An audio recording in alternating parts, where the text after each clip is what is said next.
കഴിഞ്ഞ ദിവസം റഹ്മാൻ സോഷ്യൽ മീഡിയയിൽ കുറിച്ച ഒരു കാര്യമുണ്ടായിരുന്നു. മതത്തിന്റെ പേരിൽ തന്നെ ഹിന്ദി ചിത്രങ്ങളിൽ നിന്നും മാറ്റി നിർത്തുന്നു എന്നുള്ള കാര്യം. ഇതിനെ അനുകൂലിച്ചും പ്രതികൂലിച്ചും ഒരുപാട് ആളുകൾ രംഗത്തെത്തിയിരുന്നു. ഇപ്പോൾ ഇതാ റഹ്മാനെ വിമർശിച്ചുകൊണ്ട് ഒരു പറ്റം ആളുകൾ തന്നെയാണ് രംഗത്തെത്തിയിരിക്കുന്നത്. അതിൽ മുഖ്യധാരയിൽ നിൽക്കുന്നത് നടി കങ്കണ റാവത്താണ്. അദ്ദേഹത്തിന്റെ ഒരു സിനിമയുമായി റഹ്മാനെ സമീപിച്ചപ്പോൾ അവർക്കുണ്ടായ മോശം അനുഭവങ്ങൾ തുറന്നു പറഞ്ഞുകൊണ്ടാണ് കങ്കണ റാവത്ത് ഇപ്പോൾ രംഗത്തെത്തിയിരിക്കുന്നത്. മറ്റൊരു പ്രധാന കാര്യം എന്ന് പറയുന്നത് റഹ്മാൻ ഹിന്ദിയിൽ ഏറ്റവും കൂടുതൽ കളക്ഷൻ നേടുകയും സാമ്പത്തികമായി വലിയ വിജയം നേടുകയും ചെയ്തിരുന്ന ചാവ എന്ന ചിത്രത്തെക്കുറിച്ച് മോശമായി അഭിപ്രായപ്പെട്ടു എന്നുള്ളതാണ്. ചാവ ഒരു പ്രത്യേക പ്രോപ്പഗണ്ട ചിത്രമാണെന്നും ഇത് ഒരു പ്രത്യേക മതവിഭാഗത്തെ വെളുപ്പിച്ച് കാണിക്കാൻ വേണ്ടി ചെയ്ത ഒരു സിനിമയാണെന്നുമായിരുന്നു റഹ്മാൻ അന്ന് പറഞ്ഞിരുന്നത്. ഇതിനൊക്കെതിരെ വലിയ തരത്തിലുള്ള രൂക്ഷ വിമർശനങ്ങളാണ് ഇപ്പോൾ സോഷ്യൽ മീഡിയയിൽ റഹ്മാൻ നേരിടേണ്ടി വന്നിരിക്കുന്നത്. നമ്മൾക്കതിനെക്കുറിച്ച് ഒന്ന് പരിശോധിക്കാം. റഹ്മാനെതിരെ രൂക്ഷ വിമർശനവുമായി രംഗത്തെത്തിയിരിക്കുകയാണ് ബോളിവുഡ് നായിക കങ്കണ. റഹ്മാനെ പോലെ മുൻവിധിയും വെറുപ്പുമുള്ള ഒരാളെ താൻ ഇതുവരെ കണ്ടിട്ടില്ലെന്നും താൻ സംവിധാനം ചെയ്ത എമർജൻസി എന്ന ചിത്രത്തെക്കുറിച്ച് ചർച്ച ചെയ്യാൻ റഹ്മാനെ സമീപിച്ചിരുന്നുവെന്നുമാണ് ഇപ്പോൾ കങ്കണ പറയുന്നത്. എന്നാൽ പ്രൊപ്പഗണ്ട സിനിമയുടെ ഭാഗമാകാൻ താല്പര്യമില്ലെന്ന് റഹ്മാൻ പറഞ്ഞതായി കങ്കണ കൂട്ടിച്ചേർത്തു.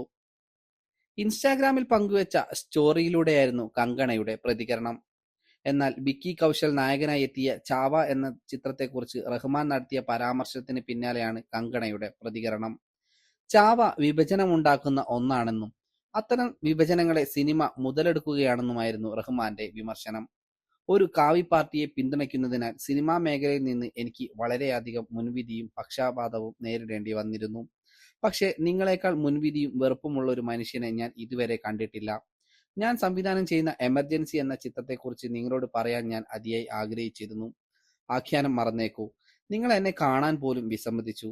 ഒരു പ്രൊപ്പഗണ്ട സിനിമയുടെ ഭാഗമാകാൻ നിങ്ങൾ ആഗ്രഹിക്കുന്നില്ലെന്ന് ഞാൻ അറിഞ്ഞു.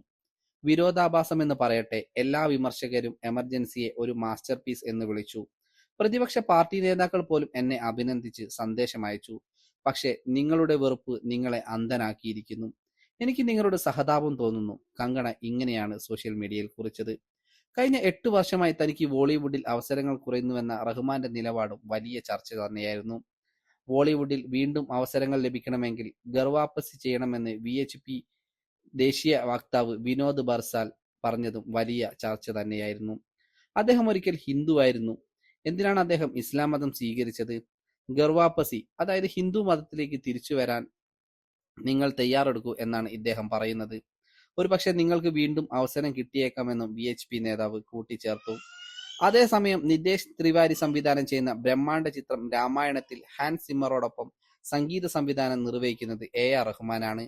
ഇന്ത്യൻ സിനിമയിൽ തന്നെ ഏറ്റവും ചെലവേറിയ ചിത്രം എന്ന ഖ്യാതിയോടെയാണ് ഈ രാമായണം പുറത്തിറങ്ങുന്നത്. രൺബീർ കപൂറും സായി പല്ലവിയും രാമനും സീതയുടെയും വേഷത്തിലെത്തുന്ന ചിത്രത്തിൽ രാവണനായി സൂപ്പർ സ്റ്റാർ യാഷും എത്തുന്നുണ്ട്. കൂടാതെ ഇന്ത്യൻ സിനിമയിലെ തന്നെ വമ്പൻ താരനിരകളാണ് ചിത്രത്തിൽ അണിനിരക്കുന്നത്. വിവാദങ്ങൾക്കും വിമർശനങ്ങൾക്കും തുടക്കമിട്ട റഹ്മാന്റെ ചാവ എന്ന ചിത്രത്തെക്കുറിച്ചുള്ള വിമർശനം ഇങ്ങനെയായിരുന്നു. ഇത്രയും കാലം നീണ്ടുനിന്ന കരിയറിൽ സിനിമയിൽ വന്ന മാറ്റങ്ങളെക്കുറിച്ച് സംസാരിക്കുകയായിരുന്നു റഹ്മാൻ. സിനിമ എന്ന കലയെ ആളുകൾക്കിടയിൽ ഭിന്നിപ്പുണ്ടാക്കാൻ ചിലർ ഉപയോഗിക്കുന്നുണ്ടെന്ന് റഹ്മാൻ പറഞ്ഞു. അത്തരം സിനിമകളിലേക്ക് തന്നെ വിളിച്ചാൽ പരമാവധി ഒഴിവാക്കാൻ ശ്രമിക്കാറുണ്ടെന്നും അദ്ദേഹം കൂട്ടിച്ചേർത്തു. ചാവ അത്തരത്തിലുള്ള ഒരു സിനിമയാണ്. ആളുകൾക്കിടയിൽ ഭിന്നിപ്പുണ്ടാക്കുന്ന കഥയാണ് ആ സിനിമയുടേത്. അത്രയും കളക്ഷൻ നേടാൻ കാരണവും അത് തന്നെയാണ്. കഥ കേട്ടപ്പോൾ തന്നെ എനിക്കത് മനസ്സിലായിരുന്നു. ആദ്യം ഒഴിവാക്കാൻ നോക്കിയതായിരുന്നു. ആ സിനിമയുടെ സംവിധായകനോട് എന്തിനാണ് എന്നെ സമീപിച്ചത് എന്ന് ഞാൻ ചോദിച്ചു. നിങ്ങൾ സംഗീതം നൽകിയാൽ മാത്രമേ ഈ സിനിമ നടക്കൂ എന്നായിരുന്നു അദ്ദേഹത്തിന്റെ മറുപടി.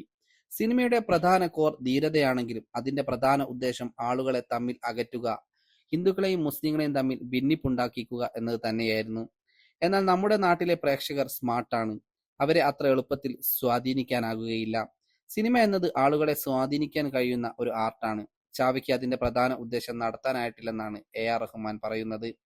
ജനങ്ങൾക്ക് സത്യവും മാനിപ്പുലേഷനും എന്താണെന്ന് തിരിച്ചറിയാനുള്ള അറിവുണ്ടെന്നും റഹ്മാൻ കൂട്ടിച്ചേർത്തു. ചാവ എന്ന സിനിമയിലെ കഥാപാത്രങ്ങൾ മറാത്തകളുടെ രക്തത്തിൽ അലിഞ്ഞു ചേർന്നവയാണെന്നും ചരിത്രത്തിൽ അവർക്ക് വലിയ പ്രാധാന്യമുണ്ടെന്നും അദ്ദേഹം കൂട്ടിച്ചേർത്തു.